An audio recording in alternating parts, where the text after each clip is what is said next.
Hello students, मैं आप सभी का इस वीडियो में स्वागत करता हूं। हम आज क्वांटिटेटिव टेक्निक फॉर मैनेजर के नेक्स्ट टॉपिक रिप्लेसमेंट थ्योरी के बारे में पढ़ेंगे। तो आइए देखते हैं रिप्लेसमेंट थ्योरी के बारे में। तो रिप्लेसमेंट थ्योरी और प्रॉब्लम को हम दो भागों में डिवाइड कर देते हैं। पहला है replacement of item deteriorate gradually, ठीक है, और दूसरा है replacement of item breaking suddenly. तो इसका मतलब यह है कि किसी भी आइटम को धीरे धीरे ख़राब होना, ठीक है, और इसका मतलब है कि किसी भी आइटम का या किसी भी मशीनरी का एकदम सडनली ख़राब हो जाना है, टूट जाना, ठीक है। तो ये दो पार्ट्सों में डिवाइड होता है। अब इसमें भी दो पार्ट होते हैं कि एक क्या है विदाउट चेंज मनी वैल्यू और एक होता है विद चेंज मनी वैल्यू। तो आइए हम सबसे पहले पहला वाला topic without change money value को पढ़ते हैं, ठीक है। तो देखिए आइए देखते हैं replacement theory without change in the money value. सबसे पहले हम विदाउट चेंज मनी वैल्यू का क्वेश्चन देखते हैं। तो replacement item of deteriorate gradually, इसमें देखिए capital cost of the assets. तो जो कैपिटल कॉस्ट होती है एसेट्स की उसे सी से डिनोट किया जाता है। Scrap value of the end को एस से डिनोट किया जाता है। ऑपरेटिंग कॉस्ट ऑफ एसेट्स उसे एम से डिनोट किया जाता है और ऑप्टिमम रिप्लेसमेंट पीरियड को एन से डिनोट किया जाता है। एक क्वेश्चन की हेल्प से देखते हैं रिप्लेसमेंट। क्वेश्चन है a truck owner find from his past record that the maintenance cost of a truck whose purchase price is 3 lakh during the first year of its life and the resale price at the end of each year it is as follow, ठीक है। तो किसी truck के जो बारे में past record के हिसाब से जानकारी दी हुई है वो इस टेबल में आपको दी हुई है और जिसमें उसकी क्या परचेजिंग कॉस्ट है वो 3 लाख है शुरू में। इस बात को ध्यान रखना। तो सी की वैल्यू तो हमेशा हमें पता है कि 3 लाख लेनी है इसमें। और फर्स्ट ईयर में क्या है कि रीसेल प्राइस उस ट्रक का है 2 लाख और मेंटेनेंस कॉस्ट है 36,000। ऐसे ही सेकेंड ईयर में देखिए उसकी रीसेल वैल्यू है 1.5 लाख, ठीक है, और उसकी जो है मेंटेनेंस कॉस्ट है 48,000 रुपये। ऐसे देखिए रीसेल प्राइस जो थर्ड ईयर में है 1 लाख और मेंटेनेंस कॉस्ट है 60,000। ऐसे ही रीसेल कॉस्ट जो प्राइस जो है उसके वो 80,000 है फोर्थ ईयर में और मेंटेनेंस कॉस्ट 72,000 है। तो इस तरह से ही डाटा दिया हुआ है 8 ईयर का रिकॉर्ड दिया हुआ है सारा उस ट्रक का। तो हमें ये बताना है कि उस ट्रक को जो ट्रक का ओनर है उसे कौन सी ईयर में रिप्लेस कर देना चाहिए जो उसे फायदा रहे, ठीक है, जो उसको फायदा रहे, कौन सी ईयर में उसे नया खरीद लेने में या रिप्लेस कर देने में फायदा रहेगा, उसे कितने साल ट्रक चला के चेंज कर देना चाहिए, ठीक है। ऐसा होता है ना कि कोई भी मशीनरी हो, जैसे कि ये ट्रक ही है, कोई भी मशीनरी हो कुछ टाइम तक तो फायदे प्रॉफिट में रहती है, लेकिन एक टाइम ऐसा आता है कि उसमें मेंटेनेंस बहुत ज़्यादा होने लगता है और मेंटेनेंस ज़्यादा होने से वो महंगा पड़ने लगता है हमें उसका रख रखाव देखभाल, तो उसमें नुकसान उठाना पड़ता है। तो इसलिए जो है कि फ़ायदा देखते हुए कोई भी मशीनरी हो, ट्रक हो, कोई भी चीज़ आइटम हो सकता है, उसको देखते हुए ये बता देना, ये दिन निकालना होता है हमें कि कौन सी ईयर के बाद उसे रखने में फ़ायदा नहीं है, ठीक है।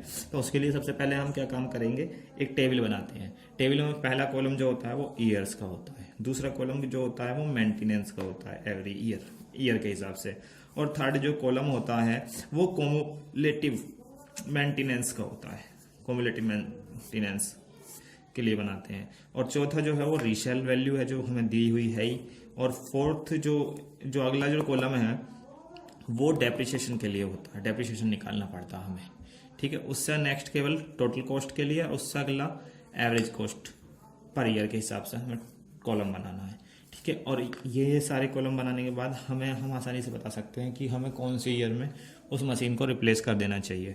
तो देखिए ज़रा समझते हैं इसे किस बेस पे बनाया गया है। देखिएगा, सबसे पहले क्या काम करना है कि जो हमें ईयर्स दी हुई हैं फर्स्ट कॉलम में सारे ईयर्स लिख लेने हैं 1 से 8 तक, 8 ईयर्स का डाटा दिया हुआ है। तो दूसरे में मेंटेनेंस कॉस्ट यहाँ पे दी हुई है, ये रही देखो, ये मेंटेनेंस कॉस्ट को इस कॉलम में ऐसे लिख लिया है, ठीक है। उसके आफ्टर में क्यूमुलेटिव मेंटेनेंस कॉस्ट को क्या काम करते हैं कि पहली साल के लिए तो 36,000 ही रहेगी, ठीक है, और दूसरे ईयर के लिए इन दोनों को ऐड कर दो 36 और 48 84, ठीक है। थर्ड ईयर के लिए जो आपका आया 84 में 60,000 और ऐड कर दीजिए तो ये आ जाएगी। और फोर्थ ईयर में क्या है, उसमें 144,000 में 72,000 और ऐड कर दीजिए। तो इस तरह से हम क्यूमुलेटिव मेंटेनेंस कॉस्ट निकाल लेंगे, ठीक है। तो पहला कॉलम भी आपको समझ में आ गया, दूसरा कॉलम भी आपको समझ में आ गया, तीसरा कॉलम में कुछ नहीं करना, इन दोनों को जोड़ जोड़ के लिखना है, तो ये भी आपको समझ में आ गया। और चौथा जो हमारा कॉलम है उसमें तो कुछ करना ही नहीं है, उसमें से टेबल में से कॉपी करनी है रीसेल वैल्यू कि पहली साल ट्रक की कीमत क्या थी, पहले साल के एंड में 2 लाख रुपए थी, फिर दूसरे साल के एंड में हो गई 1.5 लाख, तीसरे साल के एंड में 1 लाख, इस तरह से उसकी कीमत जो घटती जा रही है रीसेल वैल्यू वो लिखनी है आपको, ठीक है भैया। स्क्रैप वैल्यू भी कह सकते हो इसे, ठीक है। अब देखिएगा, अब यहां पे देखिए इसमें क्या लिखा है, इसमें लिख रहा है हमारा डेप्रिसिएशन कॉस्ट निकाल लिया। डेप्रिसिएशन कॉस्ट को डी से डिनोट करते हैं, रोज इक्वल टू होती है सी माइनस एस। अब देखिए सी माइनस एस मतलब सबसे आसान काम है ये है कि जो हमारी रीसेल वैल्यू है, ठीक है, उसको घटाना है हमें, उसको घटाना है, समझ गए ना कैसे। देखिएगा पहली साल ट्रक की कीमत कितने में खरीदा था हमने ट्रक, 3 लाख में, तो 3 लाख में से घटाना किसे, 2 लाख को, 3 लाख में से 2 लाख को घटा दो इसको, 3 lakh minus 2 lakh is equal to 1 lakh, 3 lakh minus 1.5 lakh तो ये आएगा 1.5 लाख, 3 लाख माइनस 1 लाख 2 लाख, 3 लाख माइनस 80,000 2 लाख 20,000। इस तरह से इन सारी वैल्यूओं को 3 लाख में से सब्ट्रैक्ट करके यहाँ लिखना है आपको, ठीक है। उसके बाद में टोटल कॉस्ट कैसे निकालनी है, देखो टोटल कॉस्ट निकालने के लिए आपको कुछ नहीं करना, एक तो आपको निकालना है कि जो डेप्रिसिएशन कॉस्ट है उसको, ठीक है, और क्यूमुलेटिव जो मेंटेनेंस कॉस्ट है उन दोनों को ऐड करके यहां लिख देना है। डेप्रिसिएशन कॉस्ट और प्लस क्यूमुलेटिव मेंटेनेंस जो कॉस्ट है उन दोनों को यहां लिख देना ऐड करके।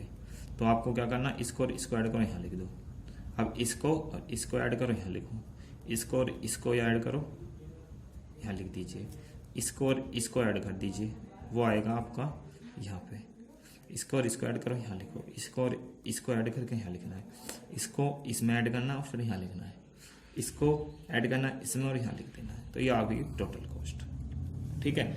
टोटल कॉस्ट का कॉलम भी आपको समझ में आ गया होगा।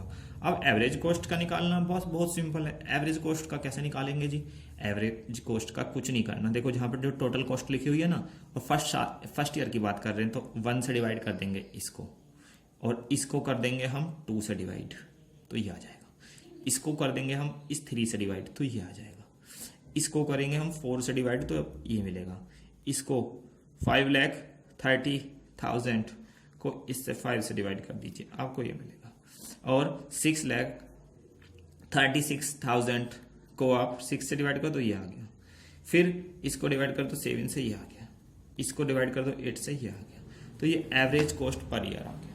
और जब एवरेज कॉस्ट पर ईयर आ जाएगा तब आपको देखना है कि जो है कि मशीनरी की, ठीक है, आइटम की या एसेट्स जो भी है हमारे, उसकी जो कॉस्ट है वो फर्स्ट ईयर कितनी है, 1,36,000, कोई बात नहीं। सेकेंड ईयर 1,17,000, कम हो गई, कोई दिक्कत नहीं है। थर्ड ईयर 1,14,667, ठीक है, यह है। और फोर्थ ईयर में फिर कम हो गई, 5th ईयर में कम हो गई, 6th ईयर में कम नहीं हुई, 6th ईयर में कम नहीं हुई, वो ही रही सेम, कोई दिक्कत नहीं है। लेकिन 7 ईयर में जो है वो बढ़ने लग गई। यहाँ से देखो इसमें और इसमें डिफरेंस देखिएगा आप।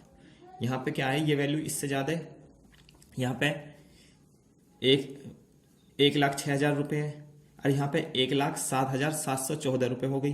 ठीक है, तो बढ़ गई, और यहाँ पे और बढ़ गई। तो इसका मतलब यू है कि जो 6 ईयर के बाद